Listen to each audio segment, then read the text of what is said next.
And tonight on our Great American panel, he is the chief political correspondent for CBN News and a contributor for Right Network. David Brody is back. He's a Democratic pollster, Fox News contributor. The one and only Schoen is with us, and she is a human rights attorney, award-winning filmmaker, and serves as director of the Lawfare Project. Brooke Goldstein is here. By the way, you had a great movie. It was called, because we had you on... The Making of a Martyr. Thank you for that exposure. That was tremendous. All right, now... We did this poll. It's time to reveal the results of tomorrow's big question tonight. We asked you about Wisconsin's budget woes, and we wanted to know whose side you were on. 94% side with Governor Walker. The unions got 6% of the vote, and 0% of you are still undecided. We have there are a lot of equivocation out there. Right. It fits in with Rasmussen's poll. The people support the governor. We had this guy on tonight saying, oh, no, the unions, they're out of touch. What do you think the unions are missing here in this debate?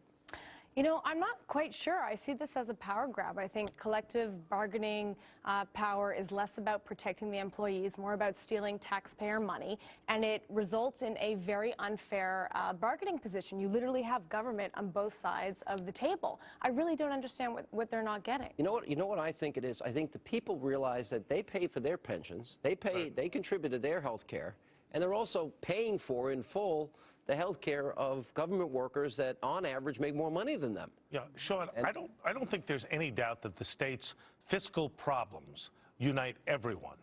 And your audience, more conservative than the populace, but certainly reflective of those values.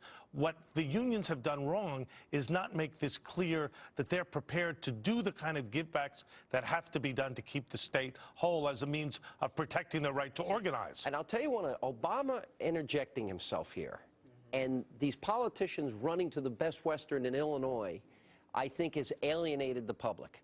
And I think what it's done is people say, wait a minute, we're bankrupt. You know, we're stealing from our kids and grandkids. It seems to me the Democrats don't realize they sort of missed the last election results. Well, Sean, here's the thing. I mean, Obama talks about this new politics that he wants, you know, that enough of the old politics, we got to get to a different place, and then here he comes in on the side of the unions. I mean, no brainer politically, at least for him, but if he's going to talk about, you know, it's a time for a new politics, then you would think that this would be a moment for him, and once again, another moment missed. This is a huge challenge for the president. He's got to side with the unions. He's got to make it clear he's on their side. At the same time, he can't get reelected unless he moves to the center. You see, but look I agree with you, but he's not moving to the center.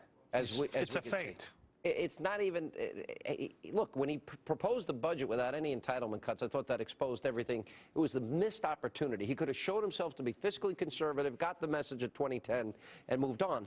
But the bigger picture here is I think this exposes this unholy relationship between unions and not rank and file. By the way, if you're a union member, I'm not talking about you.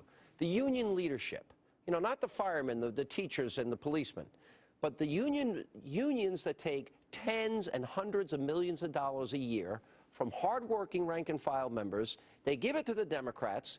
The Democrats end up giving them benefits states and the federal government can't afford. They kick the can down the road. And to quote a great philosopher, America's chickens have come home to roost. Yeah, I really don't think the unions are eliciting any type of sympathy right now, especially advocating that people go out, hold signs that equate lawmakers to Hitler. But I just want to say not all Democratic lawmakers fall in line with the unions. Look at Cuomo. He basically... Cuomo's shocking everybody. Well, yeah, he went, and part of his campaign when he was running in New York was to confront the New York labor union. Listen, I got to be honest. I am shocked so far at Andrew Cuomo. And if he holds the line, not raises taxes, you know, deals with, you know, what, we have a $10 billion shortfall this year in New York. Good for the state. Good for the Democratic Party. I wrote a piece in the Journal saying Democrats have to break the stranglehold that the unions have over them. But all these governors that are fiscally conservative, Bob McDonnell, Christie, Jindal, and everybody in between, they're loved by Scott Walker. It's because they're touching the third rail, whether it be Social Security or some of these other issues. They're touching the third rail and finding out that it's actually politically viable and not such a bad thing after all. I think we're seeing a seismic shift right now in American politics to say, as Doug Christie said, hey, you know what? It actually might be politically beneficial to you to talk about this stuff and do stuff. I completely agree with him. I think that... Is Gaddafi going down, and is San Francisco going to ban Circumcision. Only in San Francisco. More with our Great American Panel next. So we're having an interesting off-air discussion here. We got Yemen and Bahrain and Jordan and, you know, the entire Middle East is blowing up right before our eyes. The Iranians now move these naval ships through Egypt's Suez Canal, which they have not done since the Iranian Revolution, a provocation for Israel. So Israel now is being surrounded by, they don't know what is going to exist. My fear, and you wrote this column about the opinion polls of the people of Egypt and how they support Sharia law, and if you are an apostate that doesn't agree with Islam, they believe in the right to kill you. Correct. 85%, I believe, was the number. That's exactly right. Okay. And I'm thinking, all right, these are the opinions of the people of the Middle East. Why is everybody in Washington and liberals showing such confidence that somehow goodness is about to emerge? This isn't liberal versus conservative, Democrat versus Republican.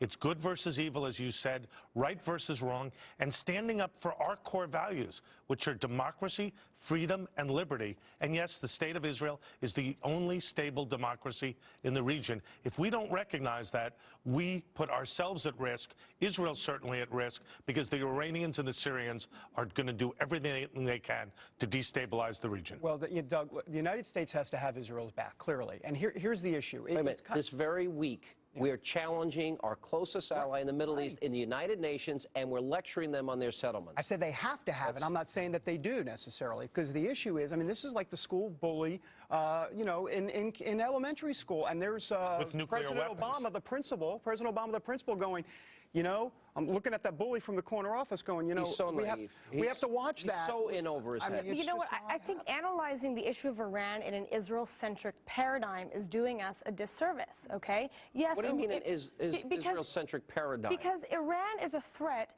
to the entire world. Okay, what Iran is trying to do by sending a ship through the Suez Canal is not just to provoke Israel, but to show other Arab nation states that they are I agree they're a threat to the world, but their first target, based on proximity, is Israel.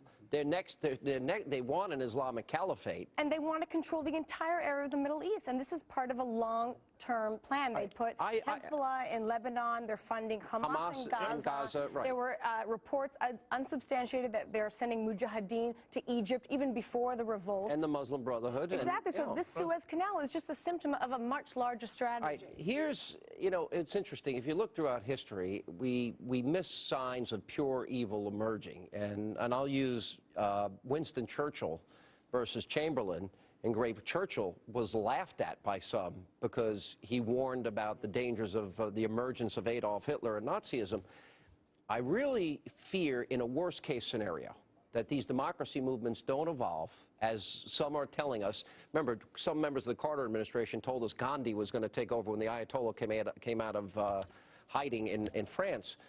And my fear is we literally have the potential of a world war emerging if things go entirely the wrong way. I'm not saying it's going to happen, but the possibility. Every development we've seen has been bad for the United States and bad for democracy. We're for freedom, but we're also for our values and our democracy. Is it possible, if the stars align in the wrong way, does this become a potential for a world war? The West versus radical Islamic states? It certainly becomes possible that we could have regional conflicts with North Korea, and with spreading? Iran, which could North potentially Africa, the spread. Middle Yes, East? they could spread. Look, I'm not here to say World War III is coming, but this is a grave situation for our country. Price of oil now, is spiking. Energy, the economy's lifeblood. You got 10 seconds. Yeah, Doug said it's about values, Judeo-Christian values here in the United States, but where is it in the Middle East? And that the So I'm not underpinnings off is the base. problem, not at all. Am I